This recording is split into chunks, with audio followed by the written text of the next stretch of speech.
Muri benshi mubandanya mukurikira televiziyo Isanganiro turabaramukije tubaha n'ikaze muri ano makuru yacu agizwe n'ingingo nkuru zikurikira. Ngo uyu mwaka ntushobora guhera isoko nkuru ya Bujumbura idatanguye gusanurwa. N'icizere c'umushikiranganje wa mbere mu cegeranyo c'ivyaranguwe mu mezi atandatu ya mbere y'umwaka wa 2022 ushira umwaka wa 2023 hari kuri uyu wa kane imbere y'abashinga amateka hamwe n'abakenguza amateka. Ugwaruka rwo mu Rumonge ruhamagarirwa gukura amaboko mu mpuzu rugakora. Nakamo ka Eliya Nsavyimana arongoye aserukira inama y'ugwaruka aho mu Rumonge hari kuri uyu wa gatandatu bakeza umukuru w'igihugu mu mabanga mashasha aheruka kuzezwa ku mugabane wa Afrika. Idonido ni murano makuru sangwa ikaze.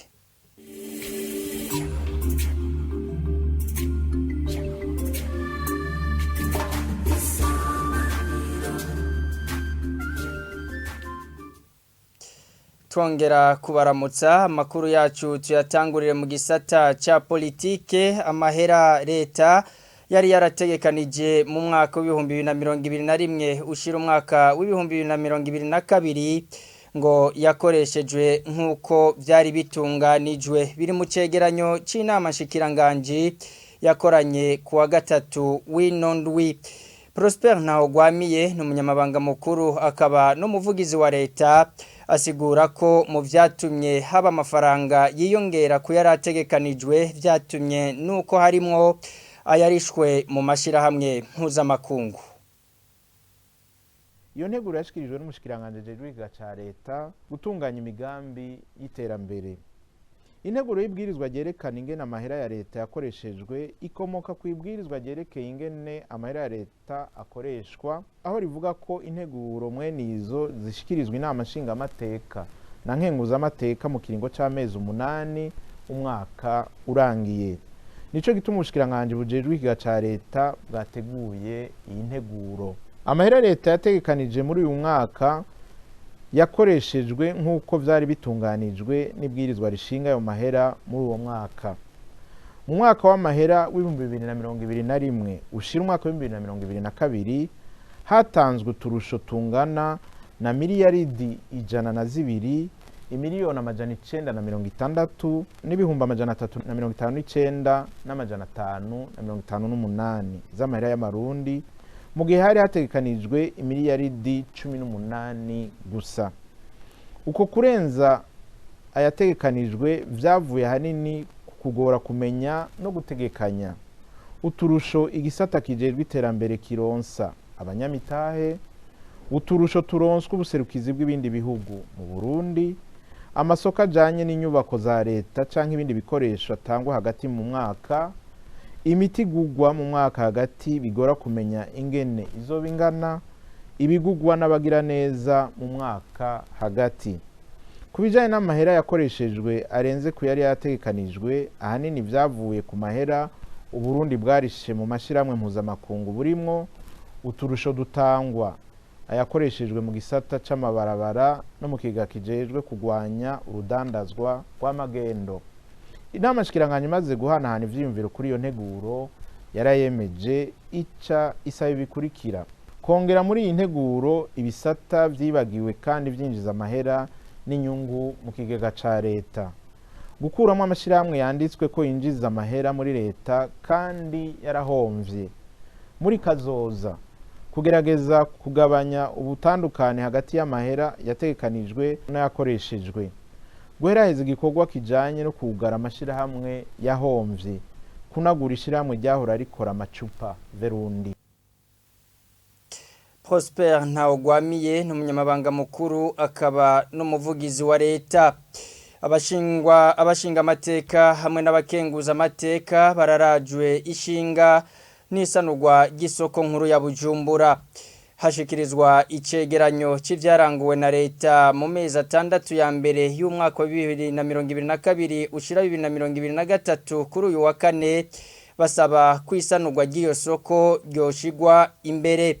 ni mu gihe umushikiranganje wa mbere amenyesha ko uwo mwaka udashobora guhera ibikorwa byo gusanura iyo soko bidatanguye ni nkuru tubaza Jean Dodier Irakoze.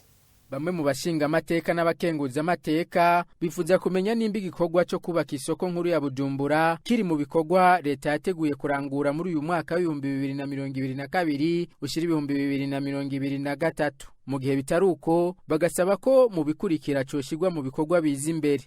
Agomba nsaba imbazi yuko muri programme mwari mwihaye iyo soko mutari mwayishizemo hamwe mutoba mwari mwayishizemo kuri programme zo kurikira muzoyishire mu bintu biri prioritaire ibintu biza imbere kuko ndabona ko inyubako ikomeye cyane ishobora kwikomeye cyane ku byerekeye ubutunzi bw'igihugu ishobora kwikomeye cyane ku byerekeye abadandaza bazidandariza mu butunzi bwo mu miryango yibaza rero by'ukuri iyo nyubako y'isoko kuri ya Bujumbura ko ishobora mu byo kwihutirwa yo ishobora no kuzana n'isura y'isagara cya Bujumbura kuko nta gihugu cyo tera imbere kidafise isoko nkuru abantu bashobora gufatira. Kuri ico umushikiranganje wa mbere yishura ko intumbero ya leta ari uko uwo mwaka utohera idatanguye kubakwa. Ikibazo kijanye isoko ya Bujumbura kwende ko turagikorera ko kandi twibaza neza ko uyu mwaka intumbero twihaye ntushobora guhera isoko nkuru ya Bujumbura itatangiye kubakwa kuko ni igitutsi ku gihugu turiko turagikorera ko turiko tugira amanama atandukanye nabo vyega bose nibaza yuko mu misi mikeyi muzobona bijya bicafatanya kubikuraho kugira batangire kwitunganya neza. Abo bitorewe n'abanyagihugu baributsa ko ibijanye n'iyo soko bimaze kwigwa kenshi mu nama shikiranganje ariko ntihagire ibikorwa bikurikira. Jean Dodier Irakoze urakenuye ugwaruka rwo mu ntara ya Rumonge ruhamagarirwa gukura amaboko mu mpuzu rugakora ibikorwa byo kwiteza imbere rukanateza imbere igihugu cabibarutse nakamo ka Elian Savyimana umaserukira inama y'ugwaruka ho mu Rumonge hari kuri uyu wa gatandatu mu bikorwa byo gukeza umukuru w'igihugu ku mabanga mashasha heruka kuzezwa ku mugabane wa Afrika. Jean Pierre Misago. Icitwazo c'ukugwaruka rurondera rukabura imitahe yo kurangura imigambi y'iterambere niki gifashe kuko imigambi nka payeje amabanki nk'iyugwaruka n'iy'abakenyezi bihari kugira ngo ugwaruka rufise imigambi y'iterambere ruronke ingurane nk'uko Elisa Savyimana arongoye inama y'ugwaruka mu ntara ya Rumonge bivuga nahafatira mu gutera kamo urundi gwaruka kugira ngo rukure amaboko mu mpuzu rukore gutyo ikivugo c'umukuru w'igihugu c'uko umunwa wose uronka ico ufungura umufuko wose uronka amafaranga gishigwe mu ngiro kugira ngo vyorohe. Elisa Savyimana asaba gushigikirwa n'intwaro kubwa rero naha niyo nsaba buramatari w'intara ya Rumonge yararongoye ugo rugendo rwarangiriye kumweha w'uburovyi wa Rumonge ugukeza nyako umukuru w'igihugu cy'u Burundi no gushira mu ngiro ivyivugo vyiwe byose atakivuyemwo.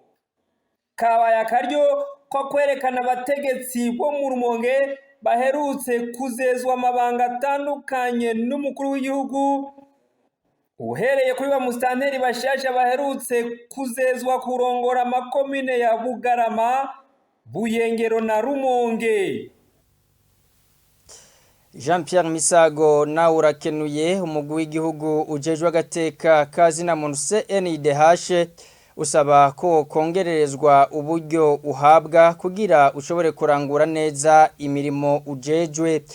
Ashikiriza ivyaranguwe mu mwaka wa 2022 ushira 2023 ndakubwira mu mwaka uheze Dr. Sixte Vinyini Muraba arongoye uwo mugwi CNIDH abona ko ubwo buryo bahabwa bwo kongerezwa kugera ku ncuro zitatu.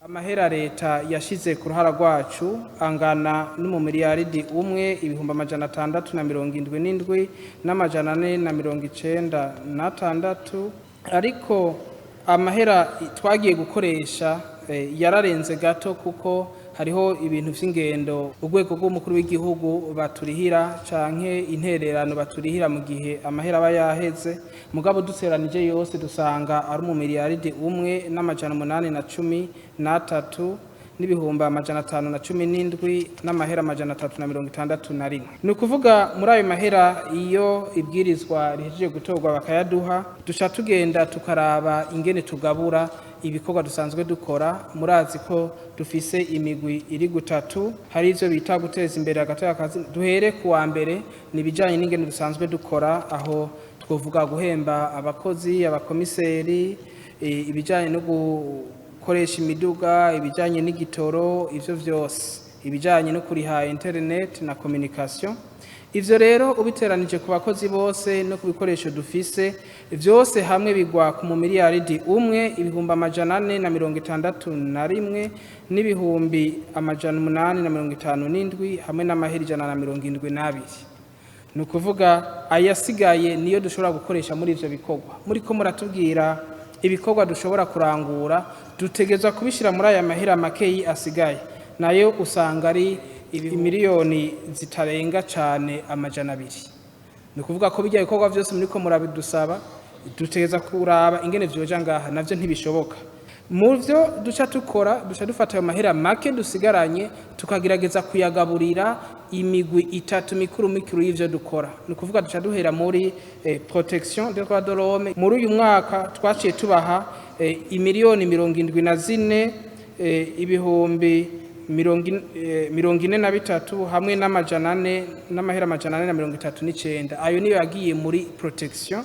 Hanyuma mu bijanye no kwigisha agateka kazi na muntu, promotion des droits de l'homme, twaciye dushirayo imiliyoni 91 n'ibihumbi 920 n'amajana 538. Ayasigaye twayashize mu vyo guhanura inzego no kwigisha inzego kugira ngo ibintu bigende neza, ni imiliyoni 40 ibihumbi 811 n'ibihumbi 492. Uteranije vyose bica bigwa kuri ajya mahera leta yaduhaye. Uca wumva yuko ufise ibikorwa nk'ibi ntibikunda ko uja kwigisha abantu kujya tuko turabisaba, usanga uri kuragira materiye nk'abiri gusa, usanga kuja kuraba abantu mu busho ugenda yo gake cyane kuko amahera aba yamaze guhera. Nico gituma rero ndabagarukana ko ikibazo banyakubaho abashinga amateka, muravye aya mahera n'ibikorwa dusabwa gukora, tubona ko aya mahera yarakwiye kugwizwa nka 3. Turangiza ano makuru. Uburundi bwahisemwo kutagira ico buvuze ku ngingo yishira hamwe mpuzamakungu ONU yo gushigikira amahoro mu gihugu ca Ukraine. Claude Boshu arongoye yaserukira ubumwe bwa Buraya mu Burundi abona ko kuba ibihugu 141 vyarashigikiye iyo ngingo vyerekana ko Uburusiya buriko buraharirwa ivomo. Burahari ivomo n'amakungu. Turizeye ko n'Uburundi buzohava bukaza burashigikira. L'aide budgétaire directe avait été suspendue au Burundi de l'Union européenne. Ubumwe bwa Buraya bwarahagaritse amahera bwahora bufashisha igihugu c'u Burundi mu mahera gikoresha buri mwaka kuva mu mpera z'umwaka wa 2014 imbere y'imishamirano yabaye mu mwaka wa 2015. Ingingo yo guhagarika ivyo bihano ubu ikaba yarafashwe. Mbere akaba ari jewe nagize amahirwe yo kumenyesha iyo nkuru umukuru w'igihugu c'u Burundi hari mu kwezi kwa kabiri mu mwaka uheze wa 2022. Ubu rero nta kibuza ko dushobora kandi gusubira guterera mu mahera igihugu gikoresha buri mwaka. Mugabo birasaba ko haba ibikorwa, novuga nko mu gisata cyo kwivuna abansi hamwe no mu gisata cy'ubutunzi. Uburundi burahitamwo kutagira ico buvuze ku ngingo zishira hamwe mpuzamakungu ONU zifatira ibihano Uburusiya. Mbere atari kera ejo haheze ku mugoroba bongeye kubigenzura. Ibihugu 141 byarashigikiye ingingo ya ONU isaba amahoro mu gihugu ca Ukraine. Ni ibihugu bitari bike ugereranije ivyashigikiye Uburusiya, ibihugu ndwi gusa. Biraboneka rero ko Uburusiya buriko burahari ivomo n'amakungu. Turizeye ko n'Uburundi buzohava bukaza burashigikira uruhande rw'abanyaburaya n'igihugu ca Ukraine. Nous espérons que le Burundi un jour votera avec l'Union européenne et avec Aha niho duciye turangiriza amakuru twari twabateguriye. Mwakoze kuba mwayakurikiye. Tubipfurize kuroranirwa n'ibiganiro vya televiziyo Isanganiro.